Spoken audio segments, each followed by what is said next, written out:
ہم نے سورہ مجادلہ کی تلاوت کی۔ مجادلہ کہتے ہیں بحث کرنا، ایک دوسرے سے آپس میں بحث کرنا۔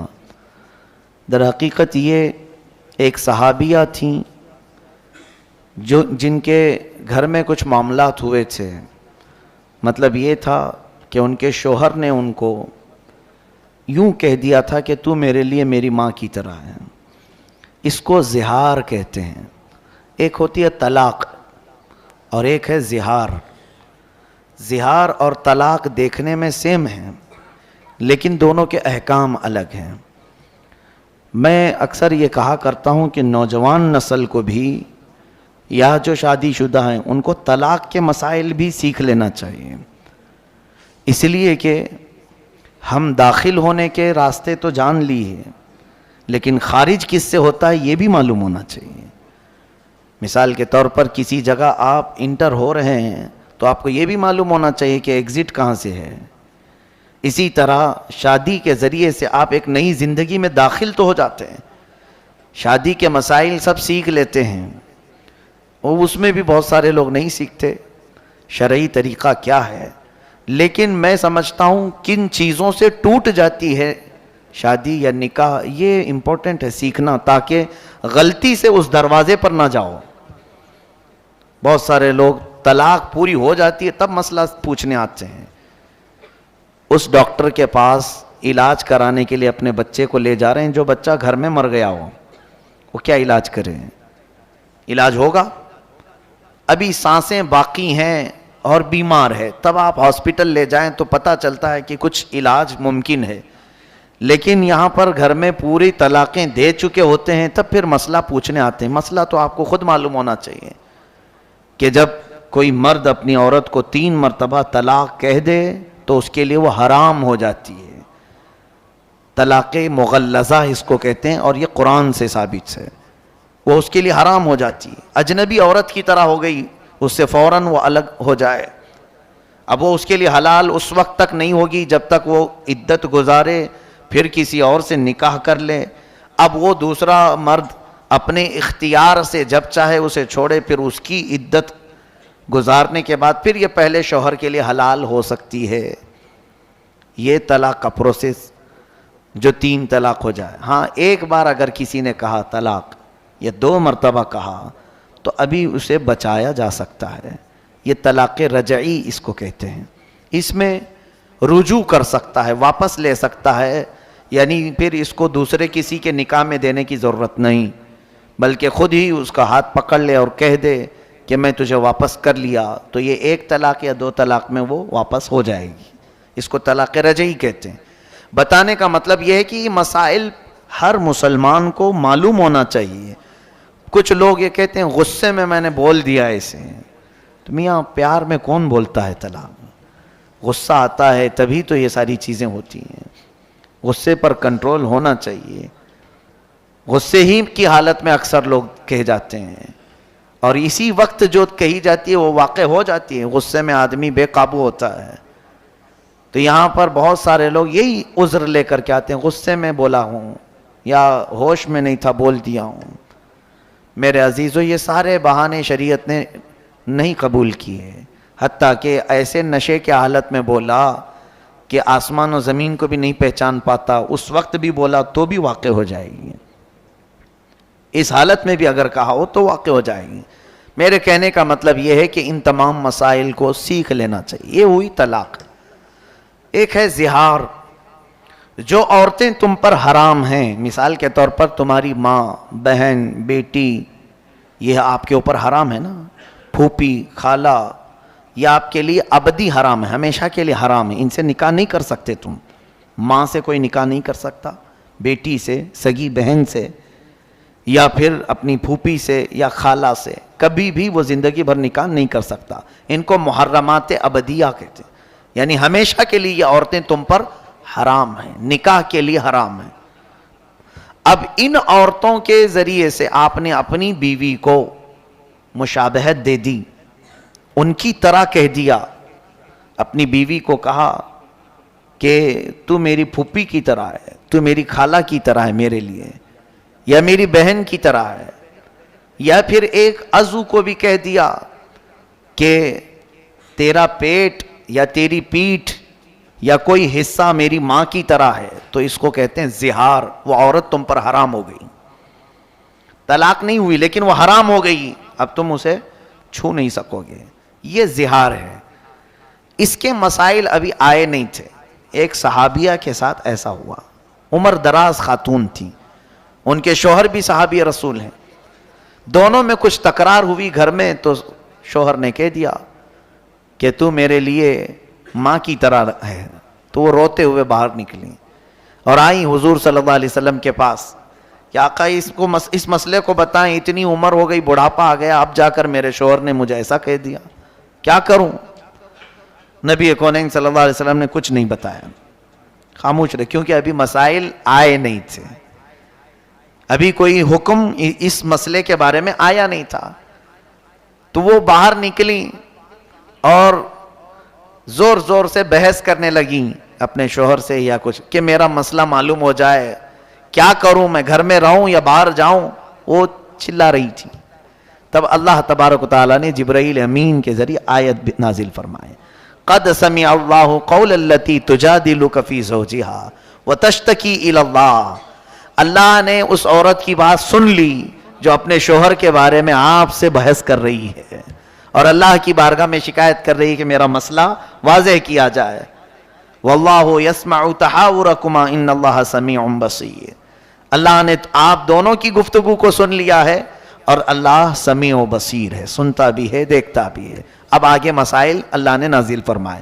الذین یظاہرون منکم من نسائہم ما ہن امہاتہم, ما ہن امہاتہم یعنی وہ تمہاری مائیں نہیں ہیں, لیکن اگر تم نے ایسا کہہ دیا تو یہ غلط کیا تم نے, غلط کیا تم نے. اب کیا کرے؟ اللہ تعالیٰ فرماتا ہے والذین یظاہرون من نسائہم ثم یعودون لما قالوا فتحریر رقبۃ من قبل ان یتماسا.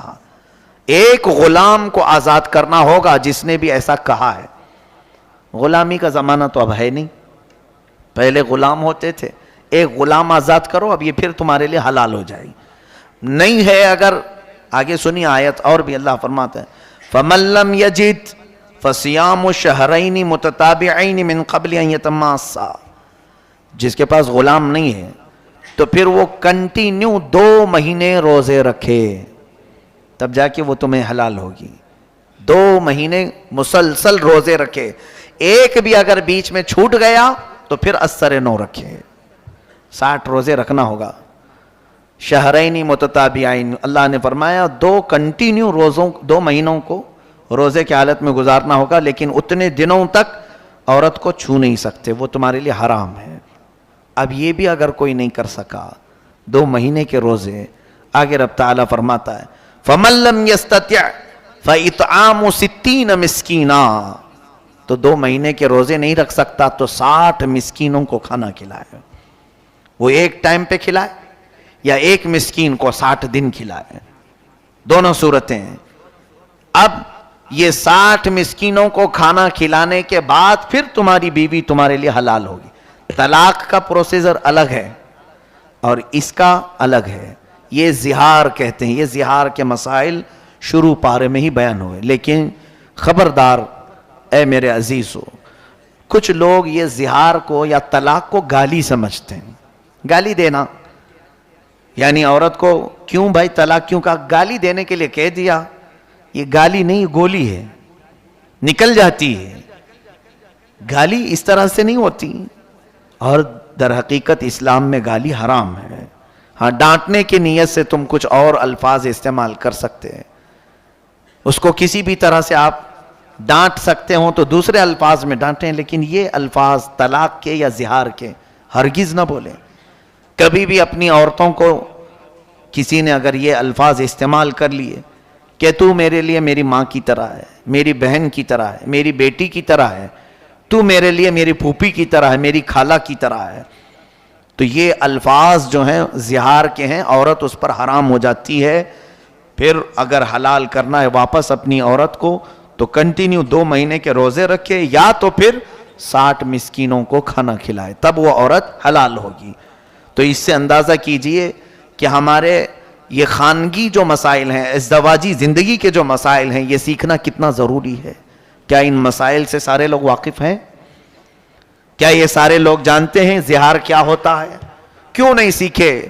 قیامت کے دن اگر تم میں سے کسی کے ساتھ ایسا معاملہ ہو گیا اور پکڑے گئے، اللہ تبارک و تعالیٰ نے پوچھا کہ تو اپنی بیوی کے ساتھ زہار کیا تھا پھر بھی ایسی زندگی گزارتا رہا، رب تبارک و تعالیٰ کی بارگاہ میں اگر کسی نے یہ کہا کہ مولا مجھے معلوم نہیں تھا، تو دو پکڑ ہوگی. سیکھا کیوں نہیں، اس پر بھی مار پڑے گی، اور کیا کیوں، اس پر الگ سزا ہوگی.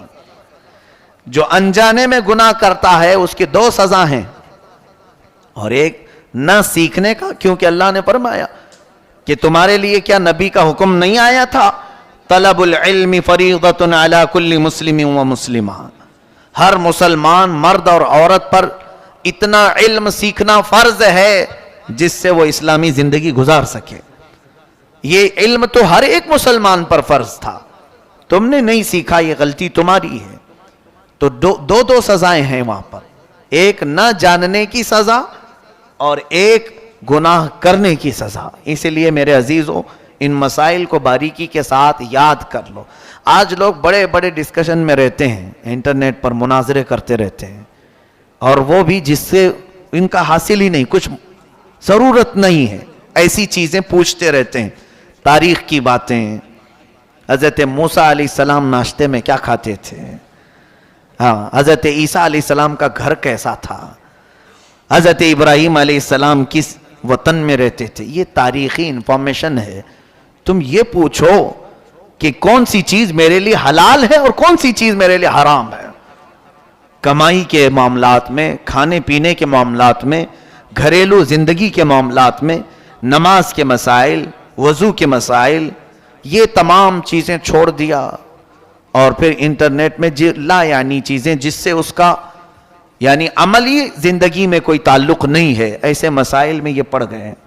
اور اسی وجہ سے آج دیکھیں وہ لوگ اپنے ہاتھ میں قلم اور فتویٰ لے کر کے گھوم رہے ہیں جن کو ابھی استنجا کے مسئلے بھی نہیں معلوم، اور وہ بڑے بڑے لوگوں کے ایمان ناپ رہے ہیں کہ یہ مسلمان ہے کہ یہ کافر ہے، یہ دائرہ اسلام سے نکلا ہوا ہے.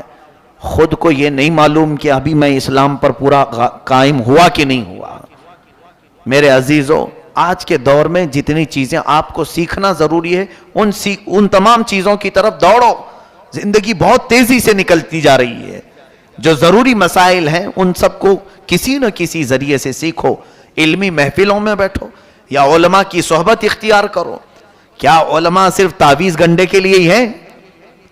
دھاگے دم درود اسی کے لیے ہیں علماء؟ بچے بیمار ہوں، گھر میں مصیبت ہو، اسی لیے علماء ہیں؟ علماء کرام کے پاس آپ زیادہ سے زیادہ علم سیکھنے کے لیے وقت گزارو. کئی چیزیں میں دیکھتا رہتا ہوں، علماء کا کام کیا ہے. ہم بھی اس دور سے گزر رہے ہیں، لوگوں نے ان کو کیا چیز بنا رکھا ہے. اگر کچھ اچھے لوگ ہیں، مؤدب لوگ ہیں، آتے بھی ہیں، تو وہ اپنی ضروریات کے اعتبار سے بیمار ہے. میں یہ منع نہیں کر رہا ہوں، ٹھیک ہے، اس کے ساتھ کچھ اور بھی چیزیں ہیں، کچھ محفلیں ہیں، علمی محفلیں، اس میں کیوں نہیں حاضر ہوتے؟ اپنے بیمار بچوں کو لے کر کے آتے ہیں. 2 طرح کے لوگ آتے ہیں، یا تو پھر دعا کروانے کے لیے، یا تو پھر لوگوں کی غیبت کرنے کے لیے. 2 طرح کے لوگ علماء کے پاس آتے ہیں. بیٹھ جائیں اور سارے لوگوں کی غیبت چھیڑ دیں، فلاں کیا کر رہے تھے، وہ یہ کر رہے تھے، وہاں ایسا چل رہا تھا. خود بھی گنہگار ہوتے ہیں اور علماء کرام کو بھی ایسے غیبت میں مبتلا کر جاتے ہیں. ایسے حالات سے گزرتے رہتے ہیں، ہم دیکھتے ہیں. میرے عزیزو، یہ علم سیکھنے کا موقع آپ کے پاس اگر مل گیا ہے علماء کے ذریعے سے تو زیادہ سے زیادہ حاصل کر لو. سیدنا امیر حمزہ رضی اللہ تعالیٰ عنہ، سیدنا عمر فاروق رضی اللہ تعالیٰ عنہ فرماتے ہیں کہ ہم کو سورہ بقرہ سیکھنے میں 12 سال لگ گئے. 2.5 پارے کی سورہ ہے. کون؟ امیر المومنین عمر ابن خطاب رضی اللہ تعالیٰ عنہ. سورہ بقرہ سمجھنے، تفہیم، اس کی تمام چیزوں کو معلوم کرنے میں مجھے 12 سال لگ گئے. اور خود میرے آقا صلی اللہ علیہ وسلم سورہ ہود کے بارے میں فرماتے ہیں کہ سورہ ہود نے مجھے بوڑھا کر دیا، اور ہم ہیں کہ چھونا بھی نہیں چاہتے. قاعدے قوانین معلوم بھی نہیں کرنا چاہتے. ہو سکتا ہے کچھ علماء تھوڑی دیر کے لیے ناراض ہو جائیں آپ کے پوچھنے کے طریقے سے, لیکن چھوڑو مت. ہو سکتا ہے کوئی جھڑک دے لیکن چھوڑو مت, پھر حاصل کرتے ہی رہ جاؤ, لگے رہو.